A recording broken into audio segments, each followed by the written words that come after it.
اعوذ باللہ من الشیطان الرجیم بسم اللہ الرحمن الرحیم۔ اس سے پہلے جو بحث گزری ہے اس میں جو ہے مرفوعات کی تعریف، مرفوع کی تعریف، منصوب کی تعریف، مجرور اور فعل معروف کسے کہتے ہیں، فعل مجہول، فعل لازم اور فعل متعدی کی تعریف بتاتے ہوئے انہوں نے پھر جو ہے مفعول کو ذکر کیا، اس کے بعد منصوبات کا تذکرہ کیا کہ مفعول مطلق کسے کہتے ہیں، مفعول فی کسے کہتے ہیں، اور مفعول فی کی دو قسمیں بھی بتائی، ظرف زمان اور ظرف مکان۔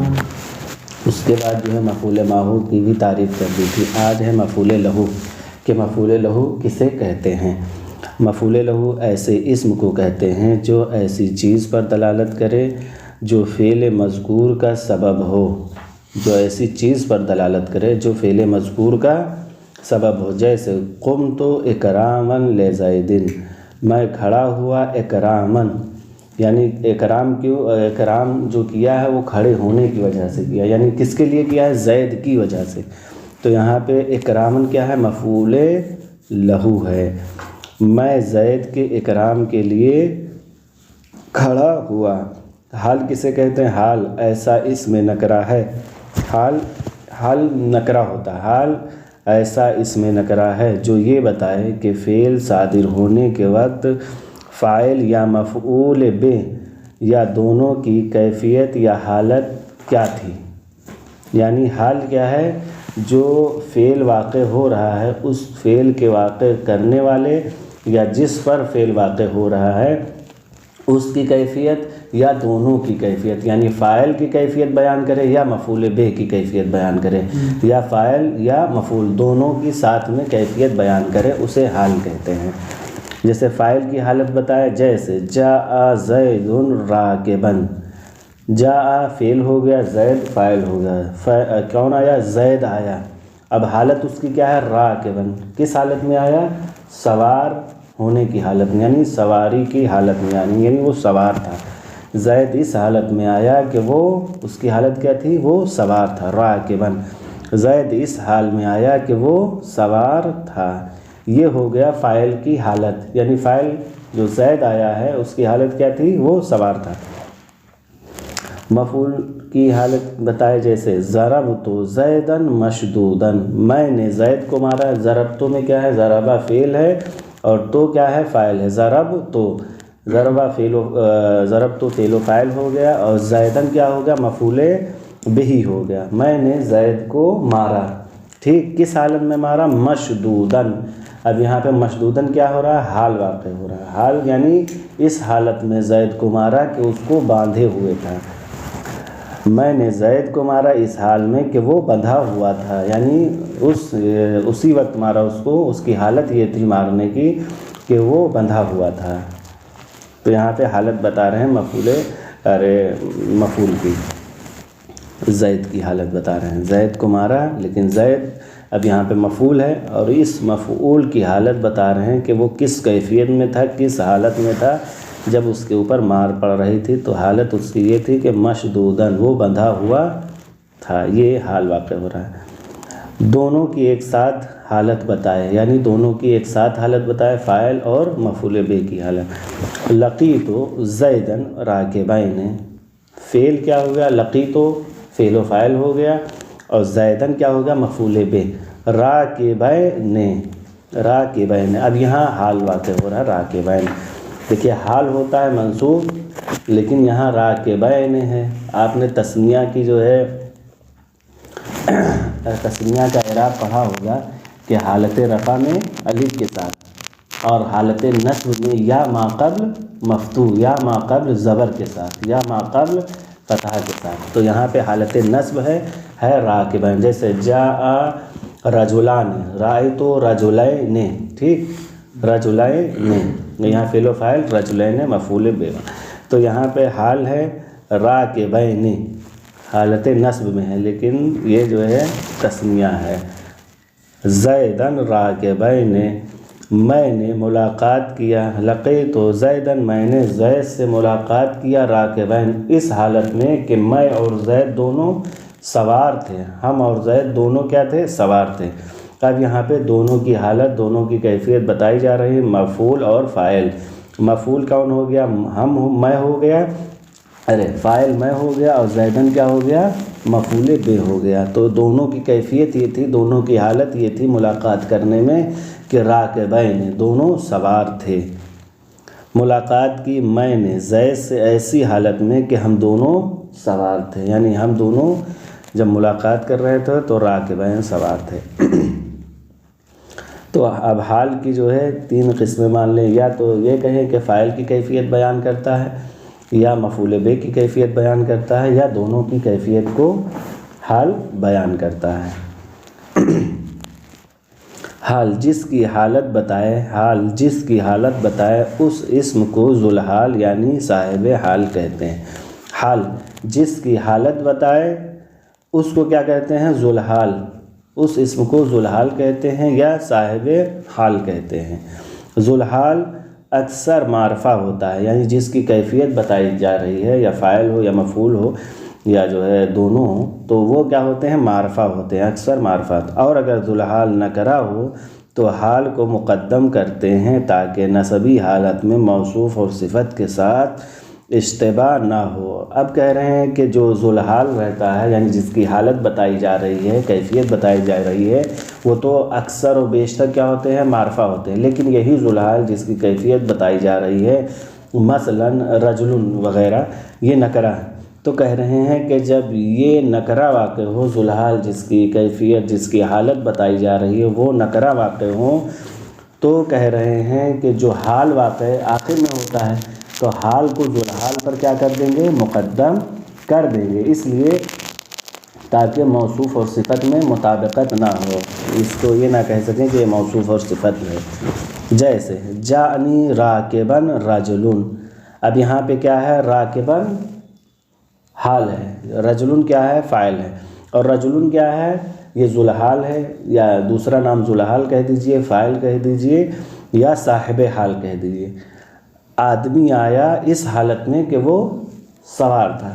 اب یہاں پہ رجلن کیا ہے؟ نکرہ ہے، ٹھیک؟ بتایا انہوں نے کہ جب ذوالحال نکرہ ہو تو حال کو مقدم کر دیں گے۔ حال کون ہے؟ راکبن، حال راکبن ہے۔ جیسے آپ نے یہاں پہلے میں پڑھا تھا جاء زید راکبن، تو زید کیا تھا؟ معرفہ تھا، تو اس لیے حال لاسٹ میں آیا تھا۔ لیکن کہہ رہے ہیں اگر یہی زید نکرہ ہو جائے، جیسے جاء رجلن راکبن، تو یہ کہنا صحیح نہیں رہے گا، کیونکہ موصوف صفت میں بعد میں اشتباہ ہو جائے گا حالت نصب میں۔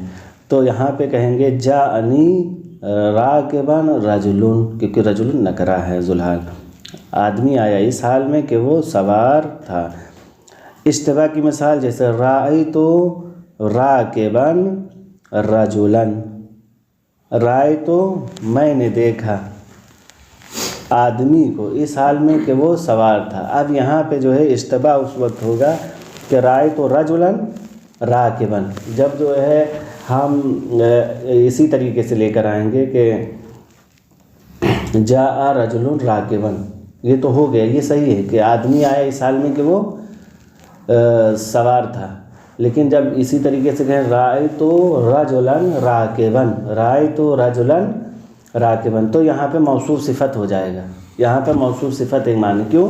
موصوف میں 10 چیزیں ہونی چاہیے تو صفت میں بھی 10 چیزوں میں سے 4 چیزیں ہونی چاہیے۔ اسی طریقے سے موصوف میں اگر 10 چیزیں ہیں تو اس میں سے 4 چیزیں ہونی چاہیے، صفت میں بھی 10 چیزوں میں سے 4 چیزیں ہونی چاہیے۔ جیسے اعراب 3 ہو گئے، اعراب میں سے 1 موصوف میں ہے تو صفت میں بھی 1 ہے 3 میں سے۔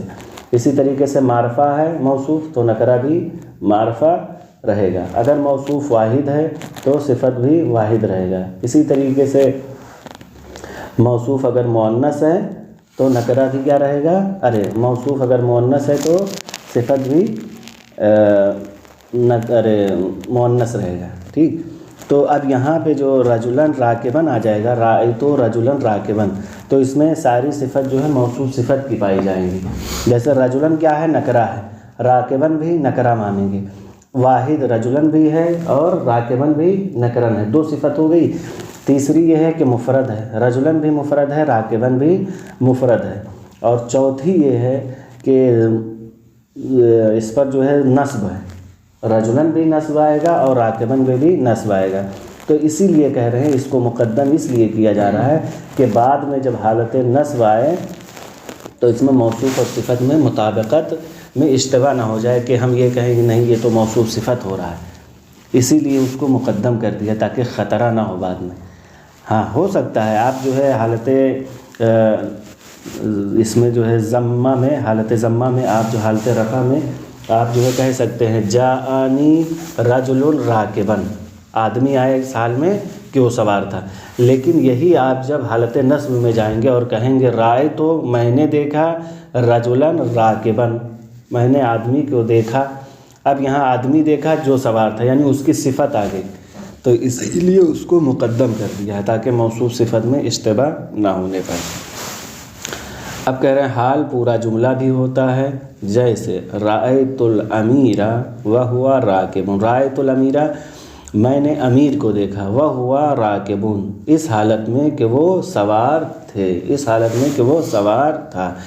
اب یہاں پہ وہو راکب یہ پورا جملہ کیا ہو رہا ہے، حال واقع ہو رہا ہے، یہ پورا جملہ وہو سے واو ہوا راکب، یہ پورا جملہ کیا واقع ہو رہا ہے، حال واقع ہو رہا ہے، واو سے لے کر راکبن تک یہ پورا جملہ حال واقع ہو رہا ہے۔ کہہ رہے حال پورا جملہ بھی ہوتا ہے، جیسے رأیت الامیر میں نے امیر کو دیکھا، وہو راکبن، اب امیر مفعول بہ ہے، اس کی حالت کیا تھی، امیر کی حالت یہ تھی کہ وہ سوار تھا، یہ پورا جملہ حال واقع ہو رہا ہے۔ محلاً اس کو پورے جملے کو کیا مانیں گے، نصب مانیں گے تقدیراً، ٹھیک، تقدیراً اس کو نصب مانیں گے۔ تمیز یہ ہو گئی حال کی بحث۔ اب تمیز کسے کہتے ہیں، ایسے اسم کو کہتے ہیں جو ابہام یعنی پوشیدگی کو دور کرے، اور جس چیز سے ابہام دور کرے اس کو ممیز کہتے ہیں، جس چیز سے ابہام کو دور کرے اس کو ممیز کہتے ہیں۔ جیسے اب اس کے 2-3 طریقے ہیں، عدد سے ابہام دور کرے، یعنی عدد سے کیسے ابہام دور ہوتا ہے، پھر وزن سے ابہام دور کرنے کا طریقہ ہے، کیل سے ابہام، مساحت، ان طریقوں ان تمام چیزوں سے ابہام جو پایا جاتا ہے اس کو دور کیا جاتا ہے۔ پہلے ہے عدد سے ابہام دور کیسے کیا جائے۔ عدد سے ابہام دور کرنے کا طریقہ یہ ہے، جیسے اندی 11 درہمن، اندی 11 میرے پاس 11 ہے۔ اب اگر صرف آپ جو ہے میرے پاس 11 ہے تو سننے والا بھی کیا ہو جائے گا، وہ مبہم ہو جائے گا، یعنی اس کا ذہن کام نہیں کہ بھائی ان کے پاس 11 کیا ہے۔ تو اب جو ابہام پایا جاتا ہے اس کو آپ جو ہے درہمن کے ذریعے سے دور کر دیجیے یا کسی اور کے ذریعے سے، تو ابہام جو دور کر دے وہ ہوتا ہے تمیز۔ تو ہو گیا اندی 11 درہمن، درہمن کیا واقع ہو رہا ہے، تمیز، اور اندی 11 کیا ہو رہا ہے، یہ ممیز ہے، یہ ممیز یعنی اس کی تمیز کے ذریعے سے اس کو دور کیا گیا ہے، اس ممیز میں جو میرے پاس 11 درہم ہے۔ اور آپ کچھ بھی لگا سکتے ہیں، اندی 11 کتابن، اور تمیز کیا ہوتا ہے، منصوب ہوتا ہے، کیونکہ یہ مفعولات منصوبات جو ہے ذکر ہو رہے ہیں تو منصوبات کیا ہوتے ہیں، نصب ہوتے ہیں۔ اب یہاں ہو گیا، اور اس کے بعد وزن سے ابہام دور کرنا، جیسے اندی رتلن میرے پاس ایک رتل ہے، یعنی ایک بالٹی ہے، ٹھیک، کیا ہے، زیتن، کس چیز کی بالٹی ہے، میرے پاس ایک رتل زیتون کا تیل ہے، یعنی ایک بالٹی زیتون کا تیل ہے، زیتن۔ اب یہاں پہ زید کے ذریعے سے یہ جو ابہام پایا جاتا تھا کہ میرے پاس ایک بالٹی ہے، میرے پاس ایک بالٹی ہے، کس چیز کی بالٹی ہے، تو یہاں زیتن نے جو آ کے تمیز ہے اس نے سارے ابہام کو ختم کر دیا، یعنی ایک بالٹی کیا ہے، زیتون کا تیل ہے۔ پھر کہہ رہے ہیں کیل سے ابہام کو دور کرتے ہیں، یعنی اندی قفیزان برن میرے پاس 2 قفیز گندم ہیں، یہاں پہ برن کیا ہے، گیہوں کے ذریعے سے، یعنی جو قفیز، اندی قفیزان برن میرے پاس 2 قفیز گندم ہیں۔ پھر کہہ رہے ہیں مساحت یعنی پیمائش سے ابہام دور کریں، جیسے ما فی السماء قدر راحت سحابا، نہیں آسمان میں ہتھیلی کے برابر بادل، آسمان میں ما فی السماء قدر راحت، آسمان میں ہے ہی نہیں بادل، یعنی ہتھیلی کے برابر، سحابا اب سحابن نے دور کر دیا کہ یہ بالکل بادل ہی نہیں، آسمان میں ہتھیلی کے برابر نہیں ہے۔ کیا ہتھیلی کے برابر نہیں ہے؟ سحابن، یعنی بادل ہے ہی نہیں۔ اب سحابن، اب کوئی کتنا بھی کہتا رہے ما فی السماء قدر راحت، یعنی ہتھیلی کے برابر آسمان میں نہیں ہے، کیا نہیں ہے؟ تو کہہ دیا سحابن، یعنی بادل نہیں ہے، یعنی بالکل صاف آسمان ہے، بادل نہیں ہے۔ تو یہاں پہ سحابن کیا ہو گیا؟ تمیز واقع ہوا ہے مساحت کے لیے، پیمائش کے لیے۔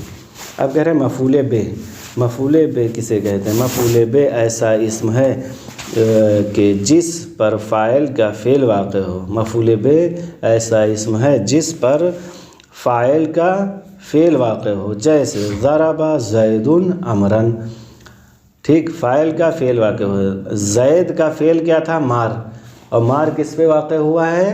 امر پر، تو امر کیا ہوا؟ مفعول بہ، یعنی زید نے امر کو مارا، تو زید کیا ہوا؟ فاعل ہوا، اور اس کا فعل کیا ہے؟ ضرب، ٹھیک، فعل کیا ہے؟ مار، کیا ہے؟ مار ہے، ضرب ہے، اور ضرب کس پر واقع ہوا؟ امر پر۔ تو کہہ رہے ہیں فاعل کا فعل جس پر واقع ہو اس کو مفعول بہ کہتے ہیں۔ اب کوئی بھی جملہ آ جائے اور آپ دیکھیں کہ فاعل کا فعل اس چیز پر واقع ہو رہا ہے، یعنی مارنے کے اعتبار سے، کرنے کے اعتبار سے، کھانے کے اعتبار سے، لیٹنے بیٹھنے، جو بھی اگر فاعل کا فعل واقع ہو رہا ہے تو آپ سمجھ جائیے کہ جو چیز جس پر واقع ہو رہا ہے وہ کیا ہے؟ مفعول بہ ہے۔ ضرب زید عمرا، زید نے امر کو مارا، یہاں پہ ضربہ فعل ہے، زید فاعل ہے، اور زید کا جو امر ہے، فعل ہے، وہ امر پر واقع ہو رہا ہے، امرن، امرن مفعول بہ۔ جاننا چاہیے، یہ جو ہے نوٹ ہے، جاننا چاہیے کہ تمام مذکورہ منصوبات جملہ مکمل ہونے کے بعد آتے ہیں۔ جتنے بھی منصوبات گزر چکے ہیں، مفعول مطلق ہو، مفعول فی ہو، مفعول لہو ہو، مفعول ماہو ہو، اور حال، تمیز، یہ اور مفعول بہ، یہ تمام کے تمام کیا ہوتے ہیں؟